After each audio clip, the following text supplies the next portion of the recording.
ये दोनों कई सालों से थे गहरे दोस्त। दोनों ही कर रहे थे डॉक्टरी।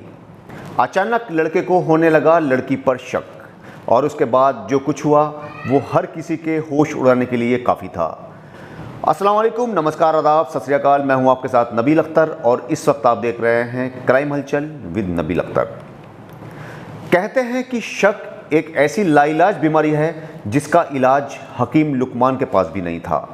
जब ये किसी इंसान के दिलो दिमाग में घर कर जाता है तो फिर उसको चाहे कितना भी समझा लो, कितना भी अपने आप को पाक साफ करके रख दो, लेकिन उसके दिमाग से वो शक का कीड़ा निकलने का नाम नहीं लेता। और इसी शक की गर्त में डूबकर वो शख्स खुद तो बर्बाद होता ही है, दूसरों की ज़िंदगियों को भी तबाह और बर्बाद कर देता है। आज जो कहानी मैं आपको सुनाने जा रहा हूँ वो भी इसी बीमारी के चलते एक जवान ज़िंदगी को बर्बाद कर गई है। हरियाणा के सोनीपत का रहने वाला ध्रुव और बिहार के मुजफ्फरपुर की रहने वाली आरुषि दोनों गहरे दोस्त थे। ये दोनों ही मेडिकल की पढ़ाई कर रहे थे। ये दोनों पहले दिल्ली में साथ साथ पढ़ते थे और फिर मेडिकल की तालीम हासिल करने के लिए ये दोनों महाराष्ट्र आ गए। यहीं पर ध्रुव को शक नाम की बीमारी लग गई और उसने आरुषि को मौत के घाट उतार दिया। ये कहानी सामने आई है महाराष्ट्र के सतारा के कराड़ इलाके में, जहां पर मेडिकल की पढ़ाई कर रहे ध्रुव ने अपनी गर्लफ्रेंड आरुषि को अपने घर पर मिलने के लिए बुलाया और फिर उसे सीढ़ियों से धक्का दे दिया, जिससे आरुषि की मौत हो गई। दरअसल ध्रुव और आरुषि दोनों ही बहुत अच्छे दोस्त थे और कृष्णा मेडिकल कॉलेज के फर्स्ट ईयर में पढ़ते थे। ये दोनों ही डॉक्टरी की पढ़ाई कर रहे थे। ध्रुव ने कॉलेज के पास ही एक सोसाइटी में एक फ्लैट किराए पर लिया और वहीं पर रहने लगा। आरुषि अक्सर उससे मिलने यहीं पर आया करती थी। सब कुछ सही चल रहा था कि अचानक एक दिन ध्रुव को लगा कि आरुषि उसके अलावा भी किसी और से मिलती और बातें करती है। अपने इस शक को दूर करने के लिए उसने आरुषि से बात की तो आरुषि ने समझा कि ध्रुव को मजाक करने की आदत है तो ये भी वो मजाक ही कर रहा होगा। उसने बात को आई गई कर दिया, लेकिन ध्रुव के दिमाग में शक का कीड़ा बहुत तेज़ी के साथ पनप रहा था। जो जो आरुषि इस बात को टालती जा रही थी उसका शक यकीन में तब्दील होता जा रहा था। उसका आरुषि के साथ कॉलेज के दूसरे लड़के के साथ बात करना या हंसी मजाक करना भी अखड़ने लगा। हालात यहाँ तक पहुँच गए कि ध्रुव को लगने लगा कि आरुषि ने अपने बॉयफ्रेंड का नाम किसी लड़की के नाम से सेव कर रखा है।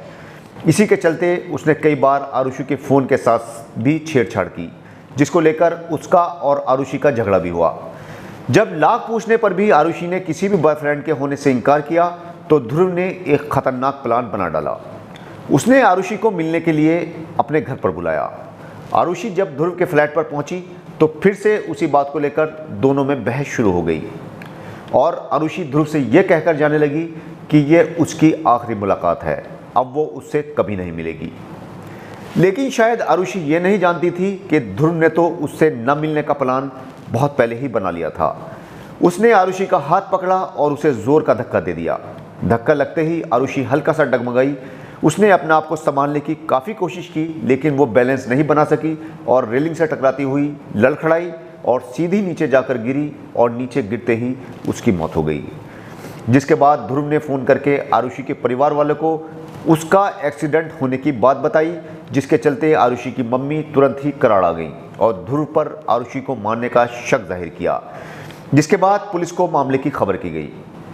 फिलहाल पुलिस ने धारा 103 के तहत मामला दर्ज कर लिया है और ध्रुव से पूछताछ की है, लेकिन ध्रुव ने आरुषि का मर्डर करने से इनकार कर दिया।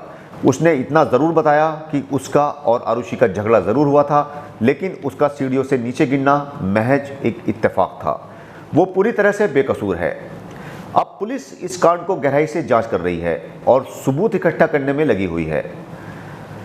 तो ये थी आज की कहानी, जिसने एक शक होने के चलते एक अच्छी खासी दोस्ती को ख़त्म कर दिया और एक होनहार लड़की आरुषि को अपनी जान से हाथ धोना पड़ा। ध्रुव को अगर आरुषि पर शक था तो वो उसे छोड़ भी सकता था, उसे उसकी जान लेने की क्या ज़रूरत थी। फिलहाल पुलिस इस मामले में पूरी गहनता से जांच कर रही है। आप भी अपना और अपने पूरे परिवार का अच्छे से ख्याल रखिए और इस बीमारी से दूर रहने का प्रयास कीजिए। जल्द ही आपसे फिर मुलाकात होगी एक और क्राइम स्टोरी के साथ। तब तक अपना और अपने परिवार का पूरी तरह से ख्याल रखिए और देखते रहिए क्राइम हलचल विद नबील अख्तर। जय हिंद।